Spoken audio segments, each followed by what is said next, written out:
ক্যারোলে ট্যাকাসে ছিলেন হাঙ্গেরির একজন বিশ্বখ্যাত শুটার। 1936 সাল নাগাদ তিনি পৃথিবীর অন্যতম শুটারে পরিণত হয়েছিলেন, কিন্তু তারপরেও তাকে 1936-এর অলিম্পিকে অংশগ্রহণ করতে দেয়া হয়নি, কারণ পেশায় তিনি ছিলেন সেনাবাহিনীর একজন সার্জেন্ট এবং তখন পর্যন্ত হাঙ্গেরির নিয়ম ছিল নন কমিশন অফিসাররা অলিম্পিকে অংশগ্রহণ করতে পারবে না।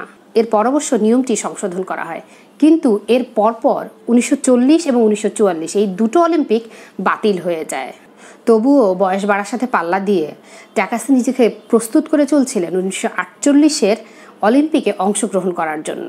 কিন্তু বাদ সাধল একটি দুর্ঘটনা।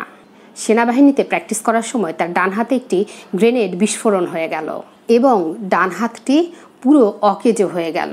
এই হাতে আর পিস্তল ধরাই সম্ভব ছিল না। এই ঘটনার পর কিছুদিনের জন্য ট্যাকাসে অন্তর্ধানে চলে গেলেন।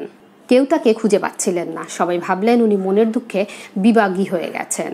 কিন্তু 1948-এর অলিম্পিকের মাঠে ট্যাকাসেকে দেখা গেল বাম হাতে পিস্তল হাতে, এবং তিনি সমস্ত প্রতিযোগীকে পেছনে ফেলে সোনার মেডেল জিতে নিলেন। শুধু তাই নয়, 1952 সালের অলিম্পিকে ট্যাকাসে বাম হাতে শুট করে স্বর্ণপদক লুফে নিয়েছিলেন। সাংবাদিকরা তাকে জিজ্ঞেস করেছিলেন, এই কাজটা আপনি পারলেন কিভাবে? ট্যাকাসের সরল উত্তর ছিল, সৃষ্টিকর্তা আমাকে দুটি হাত দিয়েছেন, ডান হাতে পারলে বাম হাতে পারবো না কেন? সাংবাদিকদের দ্বিতীয় প্রশ্ন ছিল, আপনি কেন অন্তর্ধানে চলে গেলেন? ট্যাকাসের উত্তর ছিল, আমি জানতাম আমি সবার মাঝে থাকলে আপনারা আমাকে বলতেন বাম হাতে কখনোই সম্ভব নয়। এই না কথাটি শুনতে চাইনি জন্য আমি একাকী প্র্যাকটিস করেছি এবং দেখিয়ে দিলাম যে মানুষ চাইলে সব কিছুই সম্ভব।